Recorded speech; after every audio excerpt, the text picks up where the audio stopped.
안녕하세요. 사서들의 옹알이, 저 달의 미친이. 이번에 소개해드릴 책은 북유럽 신화입니다. 살아오면서 당근 신화, 그리스 로마 신화는 여러 번 접하고 재미있게 보기도 했었는데요. 북유럽 신화는 소리만 들었지 실제로 찾아볼 정도의 열정은 없었죠. 그런데 벌써 10년이 훌쩍 지났네요. 아이언맨을 필두로 마블 시네마틱 유니버스, 줄여서 MCU라고 하죠. 히어로 무비들이 차례차례 개봉하게 되면서 제 심장이 마구 요동치게 되었던 겁니다. 참고로 무척 좋아합니다. 히어로 무비 말이죠. 암튼 이 마블 영화 중에 토르라는 캐릭터가 등장하는 시리즈로 나오게 되었죠. 로키, 오딘 등등 제겐 생소한 이름의 신들이 등장했습니다. 이후 이들이 북유럽 신화의 캐릭터들이라는 걸 알게 되었고, 그때 북유럽 신화에 대해 조금 흥미를 느꼈던 것 같습니다. 찾아보니 북유럽 신화는 관련 서적들이 꽤 많았습니다. 저는 그 중에 닐 게이먼의 북유럽 신화를 골랐습니다. 아마존 올해의 책이나 뉴욕타임즈, 가디언, 워싱턴 포스트의 올해의 추천 도서 등의 수식어 등이 붙긴 했지만 무엇보다 표지에 이렇게 당당하게 그려져 있는 물리르라고 불리는 토르의 망치가 눈길을 끌었던 것도 아주 조금 작용했다고 말하지 않을 수 없겠네요. 신들이나 숭고한 자만이 들 수 있다는 뮬리르죠. 마침 저에게도 한계가 있네요. 한번 들어볼까요?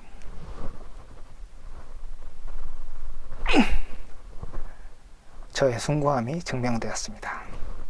참고로 뮬리르는 원래는 손잡이가 길게 만들어졌어야 했는데 보시다시피 짧죠. 이 신비한 무기는 브로크와 에이틀이라는 장인이 만들었는데 만드는 과정에서 누군가의 방해를 받게 되어 짧게 만들어졌습니다. 그 누군가는 누굴까요? 책을 보시면 알 것입니다. 자, 그럼 책을 살펴보겠습니다. 먼저 차례를 볼까요? 작가의 말이 있고 작가의 말이 끝나면 신들을 소개하는 페이지가 나옵니다. 주인공들이죠. 오딘, 최고신이라고 불립니다. 그리고 천둥신, 오딘의 아들 토르가 등장하죠. 그 다음에 로키. 주인공 소개가 끝나면 이제 본격적인 신화가 시작됩니다. 책을 읽어내려가면서 마블 영화에서 오딘, 토르, 로키 등을 떠올렸습니다. 영화에서는 토르와 로키가 형제로 나오는데요. 신화에서는 원래 오딘과 로키가 의형제였더라고요. 토르는 로키한테 삼촌이라고 불러야 됩니다. 그런데 거의 맘먹죠. 저는 이 책 북유럽 신화를 읽으면서 로키가 나오는 부분이 기다려질 정도로 흥미진진하게 읽었습니다. 그게 재미를 더해주는 역할이더라고요. 힘만 센 고집불통 호정광 토르에 비해 로키는 영화에서처럼 교활하고 음흉한 책략가이자 질투와 시기가 가득하고 한편으로 늘 계획을 세우고 대안을 마련하는 걸 좋아하는 존재로 묘사됩니다. 여기 로키에 대한 토르의 태도를 나타내는 대사를 보세요. 어느 날 자다 일어났더니 토르의 부인 시프의 머리카락이 완전히 사라져 있는 걸 보고는 토르가 이렇게 말합니다. 사라졌어. 그가 당신을 머머리로 만들어 놨군. 그러니 누구 말이야?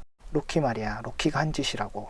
그걸 어떻게 알아? 왜냐하면 뭔가 일이 잘못될 때마다 우리가 제일 먼저 하는 생각은 이게 다 로키 짓이라는 거잖아. 그러면 시간이 엄청 절약된다고. 신들은 로키에게 감사하면서 분노하고 미워하면서 고마워하는 그런 양가의 감정을 동시에 느끼게 하는 인물이죠. 신들은 무슨 처치곤란한 일들이 생기면 로키에게 조언을 구하기도 합니다. 그러면서 감탄합니다. 이렇게 말이죠. 신들 모두 앓는 소리를 내더니 로키의 등을 두드리며 넌 아주 교활한 놈이고 그렇게 교활한 자가 자기네 편이라서 다행이라고 말했다.